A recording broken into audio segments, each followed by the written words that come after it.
Ilias Pechlivanidis, Global and Continental Hydroclimatic Forecasting Services, Challenges in Information Extraction to Meet the User Needs. Thank you, James. So let me see if I can actually wake you up or I can put you back to sleep. Or I can start first with a personal thanks to Howard for being a great mentor to me during my PhD, and also for inviting me here. And also to make a confession to everybody, the fact that I'm probably the youngest from the Imperial College alumni that is actually here, and maybe the black sheep, because I was actually trained to do catchment-based modeling, but then later I jumped into hydrological modeling at the large scale, and maybe even worse, I became a hydrological forecaster. So there, I said it. I'm a hydrological forecaster now. And actually, this is what I'm going to talk about today. I will say a few words about hydroclimatic forecasting services, things that we do in Europe and soon in the whole globe. So this is the production chain. It's a very typical one. We are data providers. We use different climate forecasts, which are available over the whole globe. Maybe we do some downscaling and bias adjustment, and then the outcome of this one is actually fed into hydrological model, calibrated or not, depending on the user. And then these outputs together with the climate forecast are feeding a climate service. And what I put there, Eric also mentioned that we are dealing with big data. We're talking about terabytes of data. And as far as you go down to this production chain, you might end up with petabytes of data. So we definitely need to analyze those.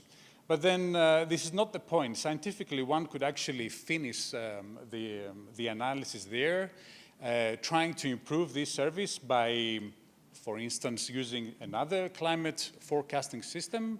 There are some available over the whole globe. You can do different bias adjustment methods. There's not only one. If you do climate change impact assessments, you can see there's a bunch of those actually there.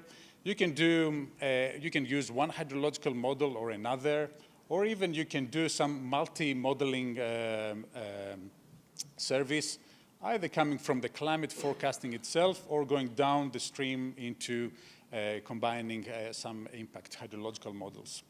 But this is not the point. I come from a governmental research institute, and we are not supposed to actually stop there. We are responsible of doing something useful for the users and for the community. So we need to go down to the water managers, get some feedback. And usually what I see is that we do research, and we are involving quite a lot into this one. And there's also knowledge is actually evolving from the community and the water managers, but it's not with the same velocity. So that means that there's the gap between the service, the data providers and the actual users is actually increasing. But we need to have some co-evolution of knowledge. And to narrow this gap, we need to become the knowledge brokers. We need to have what we call as knowledge purveyors. And I'm going to show that today how these people have been useful for these climate services. So in Europe, we have Copernicus. So the European Commission gave about 4.3 billion euros to Copernicus to run different services for the space and the data initiatives. One of them is for the climate service. So we have the Copernicus Climate Change Service, responsible for different sectors. And SMHI, where I actually belong, the Swedish Meteorological and Hydrological Institute, has been coordinating two different contracts with Copernicus.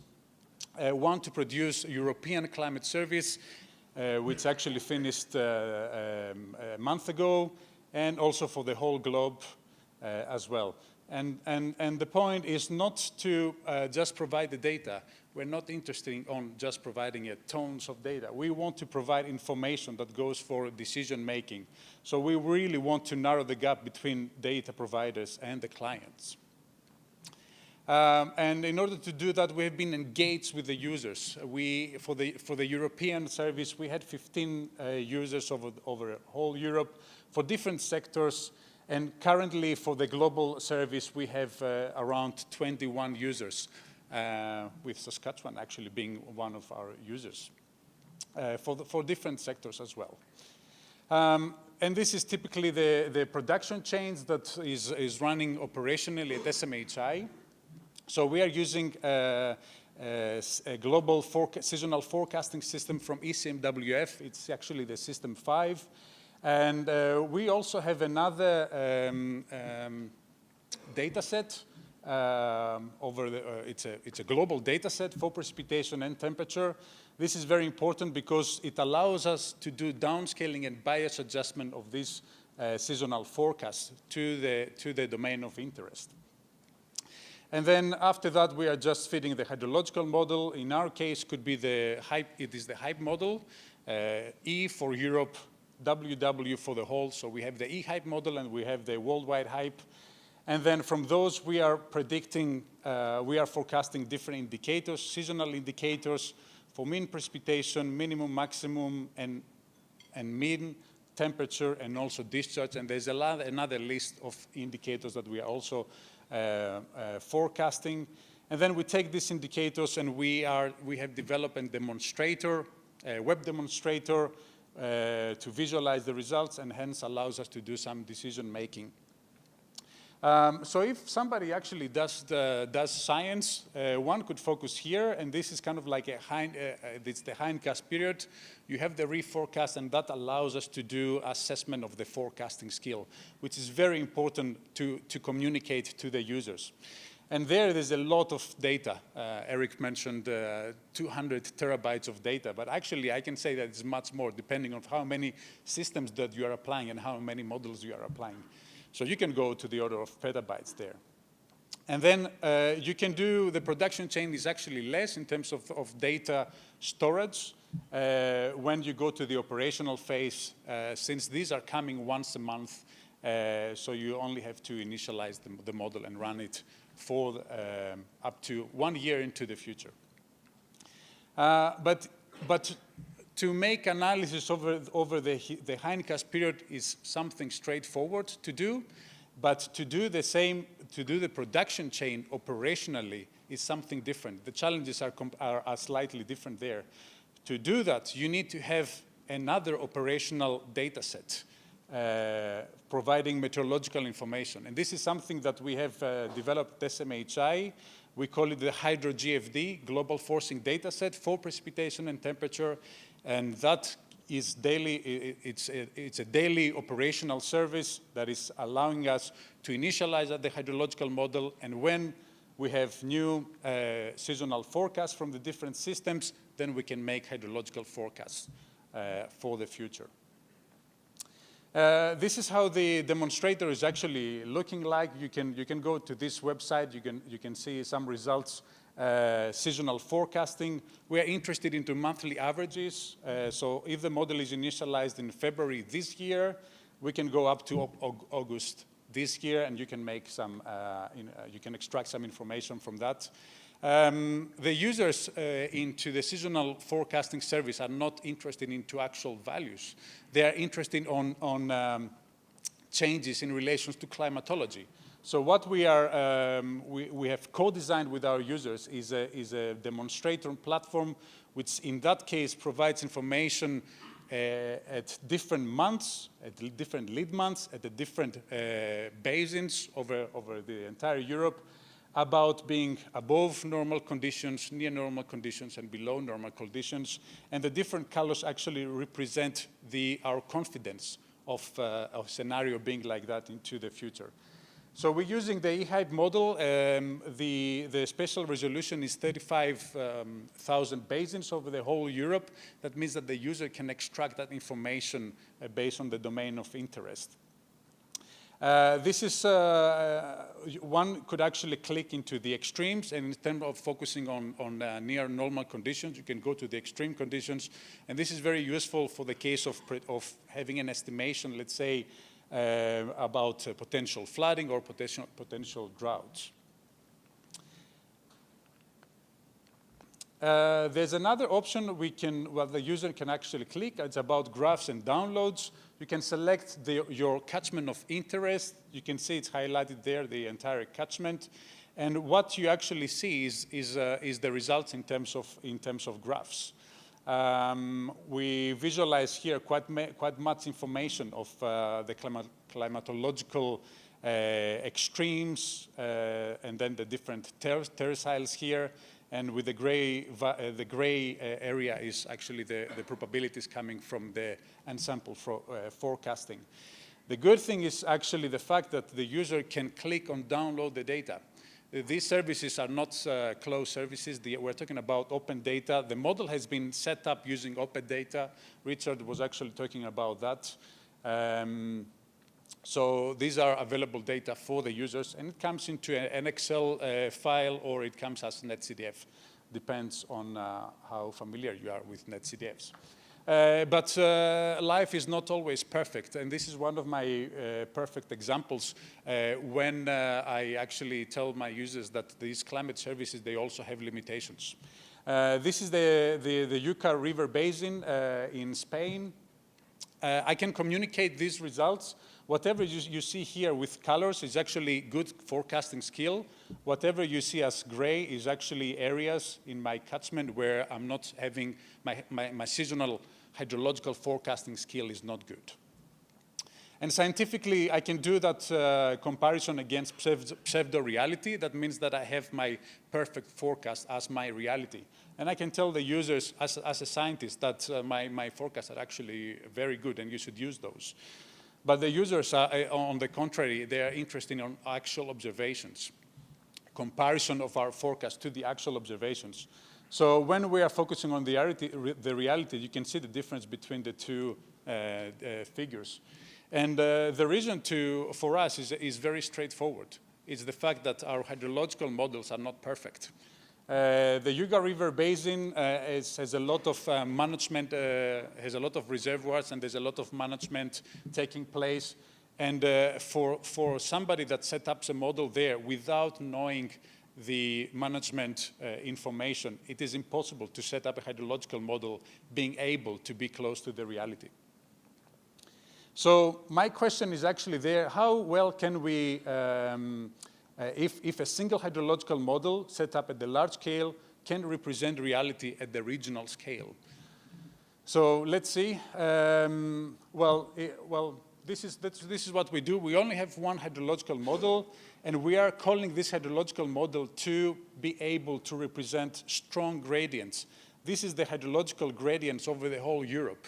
There are 11 different, let's say, cluster of basins that they are behaving similarly. And then we are calling one process-based hydrological model to represent all of them with some parameters. The other is the fact that, that over the globe we have limited Q data, discharge data stations. And Wouter talked, I think you saw the same picture, but from the GRDC perspective. But it's not only GRDC. We have put as a group a lot of effort there to take this data from different data providers, do quality assurance. These data are not, they are also erroneous. They have missing, they have gaps, and also they have some errors in those. They come into different time periods and so on. Another is the fact that we have unknown fluxes. I mean, we use evapotranspiration in our models. We use, in that case, satellite Earth observations for potential evapotranspiration to constrain our hydrological model, being close to this type of reality. Is not only this Earth observation product, but we also have snow, we have soil moisture, and so on. And indeed, when we are setting up the model, we used everything, all the information available, and we are making some improvements in terms of the hydrological concept, but still we have regions where the model is not good. And this is simply because to make a good model is not only a matter of parameters. The parameters, in our case, they are allowing us to improve the dynamics in the hydrological response, the daily dynamics. But we are dealing, when you go for the large scale, we are dealing with other sources of errors. For frothing input, precipitation is very important. You have elevations where you have undercuts of precipitation, and then you need to do some elevation correction of precipitation and temperature. You take discharge stations over the whole globe from GRDC, and there are some metadata, and they tell us that this is the location of that gauge. But this is not true. By moving that location in nearby, let's say, into another location, you can have hydrological responses which is closer to reality. So there's some errors actually in the metadata of these open data data sets. And of course, very important is the fact that there is management, either from irrigation or from lakes or from reservoirs from the hydropower sector, let's say. And we need to know the regulation routines to tune the parameters and get something closer to reality. But of course, there are methods for information extracted. We shouldn't be very pessimistic on that. When we're using seasonal climate forecasts or when you do hydrological forecast, one could actually focus on not only taking the data as it is from us, but they can take the seasonal forecast provided by us, and they can bias adjust it to the reference local data set. And more importantly, it's not to use raw values coming from this type of large-scale hydrological models, but try to use anomalies, either for precipitation or temperature, or anomalies from the hydrological model. A study that we did in France and 10 different basins, comparing the EHYDE model with a locally calibrated GR model from Irstea, we saw that in the case where we are considering the model uncertainty to the results, of course, a locally calibrated model is going to have better skill in different lead times. But then if we are focusing on the anomalies, then the skill between the two models is actually, they have a similar pattern. So some lessons learned, communication. This is the fact that we need to do with our users. There is skill, and we can extract the skill that varies between seasons, lead times, and locations. And this is important to have an option in the demonstrator where you click there and you are masking the areas where there's no skill. If you leave information like that, the user could actually it could be misguiding, telling them that this is going to be this forecasting signal, but it's actually not, because if there is lack of skill, everything is misguiding. The users need guidance, and in order to do that, we are providing tutorials, forums, pages with frequently asked questions, information about the data and how the modeling process was done, and also metadata. This is very important. The users are not interested in big stories. They want key messages. And for that, we are highlighting 2 to 3 key messages. Otherwise, it's getting too much complicated to digest. And of course, they are interested in having reliable and skillful results. So we are showing some statistics from there against the pseudo-observations and also against the real observations. And finally, we need to teach the teachers, the purveyors. We need to narrow the gap by using their expertise, because it's them that they are communicating our information to the users. So three key messages from 3 is my magic number. Continental and Global Climate Service can indeed provide useful seasonal information for different sectors, for the energy, water, agriculture, and so on. The skill and reliability depends on the lead time, on the actual hydrological regime, and on the time of the year. We need to have knowledge purveyors into this modeling process to engage the users and co-design user-tailored services. And last but not least, the users are interested in reliable forecasts, communication, guidance, and metadata. We are usually forgetting metadata. So my last slide. In July this year, we're going to have the same service over the whole globe with the worldwide HYPE model covering the entire globe, and 100,000 basins, and we are using 11,000 discharge stations to evaluate our hydrological model. So thank you very much.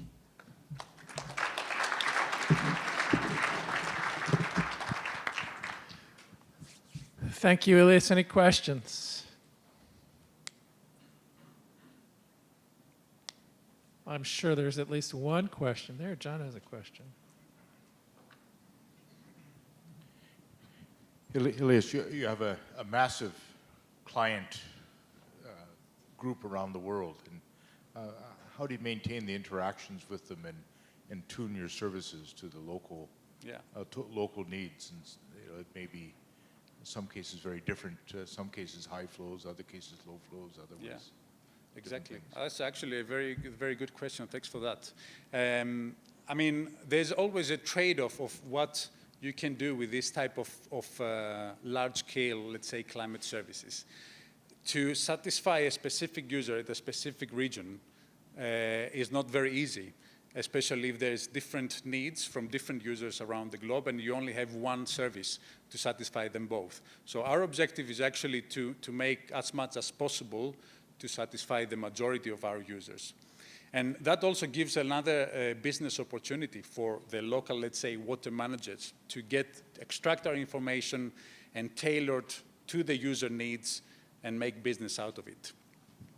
I think for us as an institute is very important that we are interacting with different users around the globe.